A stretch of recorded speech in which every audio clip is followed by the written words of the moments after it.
They were one of the most endangered species in the world. Michigan and Manitoba are the only two places left in the world where you can see powasheik. There were estimated to be fewer than 100 left in Canada. Their favorite flower is black-eyed Susan. Are there bears here as well? Rock Hopper here, and I'm with Kristen and Morgan, who work for the Assiniboine Park Zoo, and we're going to release some butterflies today, and you're going to learn a bit about butterflies and some other things maybe. The tallgrass prairie is one of the most endangered ecosystems on Earth, with less than 1% of its original range remaining, most of it having been converted to agricultural use. This also means that many of the creatures that call the tallgrass prairie home are also endangered with extinction. It was just by chance that I happened upon two women who were raising one of the most endangered butterflies on Earth and releasing them back into the wild. The butterfly we're going to release today is called the powasheik skipperling. They're an endangered butterfly only found in Manitoba within Canada. They live right here in the Tallgrass Prairie Preserve, and today we're releasing individuals that were raised as caterpillars at the zoo back into the wild. The favorite flower is what? Their favorite flower is black-eyed Susan, so we're going to find some nice black-eyed Susans today to put them onto to get them started. All right. I think Morgan found some. Not that one though. Not that one's seeding. That one's no good? That one. Either of these. And we can use that one.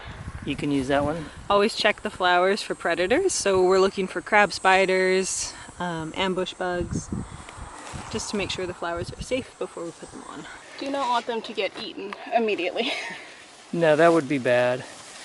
I think there's a really sad video on YouTube where they release a seal back into the ocean that they rehabilitated, and the killer whale that was waiting offshore was very happy and immediately ate it. Yeah. And you thought you had a bad day. So you've got a male butterfly in that tube? Yeah, so he was just hanging out in the backpack where it's a little bit cooler for him. It's pretty hot today. Yeah, it is pretty hot. Morgan, can you take note of the time? I already did. Did? Yep. That's 0801. This is 4005. This is the butterfly that we're releasing. He's marked with 2 different Sharpie dots so that we know which day he's been released and that he was reared at the zoo. So Okay. we'll put him onto a flower. And this is the skipperling. This is powasheik skipperling. Here we There you go. go, buddy. There you go. Got a new little home. So are there other butterfly species in the area as well? Yeah, we have over 100 different species of butterfly in Manitoba. Most of them people probably have never seen or haven't heard about. We hear a lot about monarchs, but there are tons of other butterflies just on the prairies here too. So we have fritillaries, which are big and orange with silver markings. We have skippers like the powasheik skipperling. They tend to be pretty small and kind of brownish or orange. A lot of people think they're moths, but they are actually butterflies. And then of course monarch. So this milkweed over here, Monarch heard you talking about Oh it. yeah. there's a monarch right there. It's the only one that wants to show up today. Assiniboine Park Zoo started releasing powasheik skipperling in 2017. At that time, there were estimated to be fewer than 100 left in Canada. And actually, when we went out to survey in 2016, only 5 adults could be found. So since then, we've released at least 250 this year alone back into the prairie. And we've done releases every year since 2017 to try and increase those numbers in the wild. And we've seen that in sites where we have done releases, there are more powasheik skipperling compared to sites where we haven't done any population augmentation. So that suggests that our work is helping increase powasheik numbers in the wild. So you're literally bringing them back from the brink of extinction. That's what we're trying to do. Yeah. When we started, they were one of the most endangered species in the world. And now they are still highly endangered because of their habitat loss. They are only native to tallgrass prairie, and the amount of tallgrass prairie left is less than 1% of what it originally was. But through artificial breeding programs like ours, we've brought them back up to levels where you can actually see them when you go outside. So he's eating now. That's cool. We also work with Minnesota Zoo and John Ball Zoo in Michigan. to increase powashiek numbers. So there's also a powashiek population in Michigan. So Michigan and Manitoba are the only two places left in the world where you can see powashiek. But their range once extended throughout the Midwestern United States, everywhere that you could find tall grass prairie. But since so much of that prairie has been lost, powashiek have also been lost from those sites as well. So the loss of habitat is directly related to the loss of species. We think so. It's probably more complicated than that. There could be other factors that cause their decline as well. Pesticide use is one factor that we're looking into. Climate change potentially as well. And then obviously the land use change. We converted a lot of prairie into agriculture or housing developments, and so a lot of it was lost that way as well. And pesticides have a really very detrimental effect on any of these butterflies, right? Yeah, so pesticides are not specific to mosquitoes, for example. So if you're having your yard sprayed with pesticides, it will kill the mosquitoes, but it will likely harm other beneficial insects as well, like bees and butterflies. So one of the things that you can do at home is try to avoid using pesticides or ask for a buffer around your property. And another thing you can do is plant native flowers for the pollinators in your yard.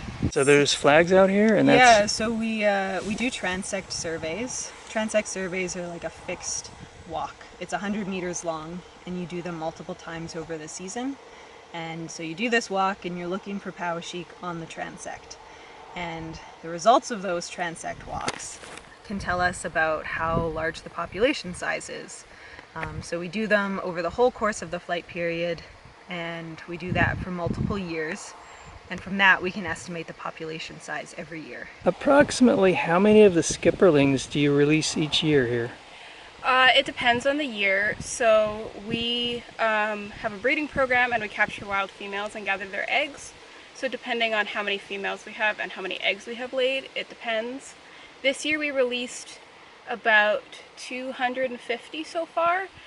In previous years we've released anywhere from like 5 to 100. So it just kind of depends. Next year we're expecting to release about the same amount, if not a little bit more. And the male that was released, what are his chances of finding a female to mate with?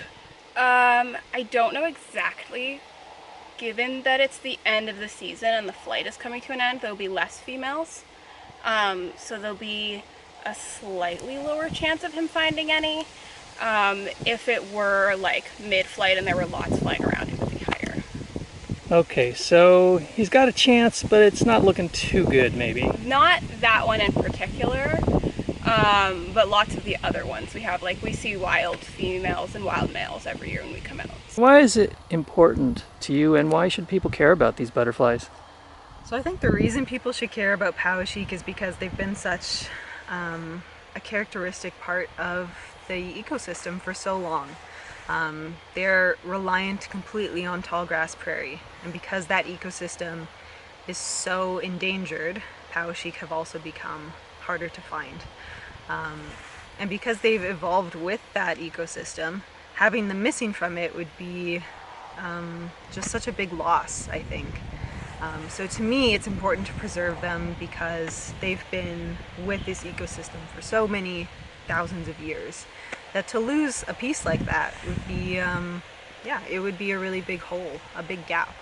So they're pollinators, and they are also prey for other animals as well. As much as we don't want them to die because they're endangered, they play an important role just like every other insect in the tall grass prairie does. So yeah, that's why I want them here. So these butterflies occupy a special place in your heart. They do, for sure, yeah. I have a tattoo of them too, just to have a reminder. So that's them on the black-eyed Susan there. They're pretty important to me, and I think anyone who meets them is also just taken aback by how sweet they are and yeah, how cute. So are there bears here as well? There are black bear in the area. They don't usually cause a problem, but we do carry bear spray with us just in case we come across one. So it's good to be aware when you're out in the field that other things can be out here with you. So there are bears on the prairie. Yeah, just black bear. We don't get grizzly bears in southeastern Manitoba, but definitely black bears. Yeah. Hope you enjoyed this video and maybe learned a thing or two about butterflies and the ecosystem here. Thank you very much, Kristen, and Morgan's out there somewhere chasing down flags. So don't forget to give me a like on the video, share, and subscribe. Until next time, this is Rockhopper. I'll see ya. See ya.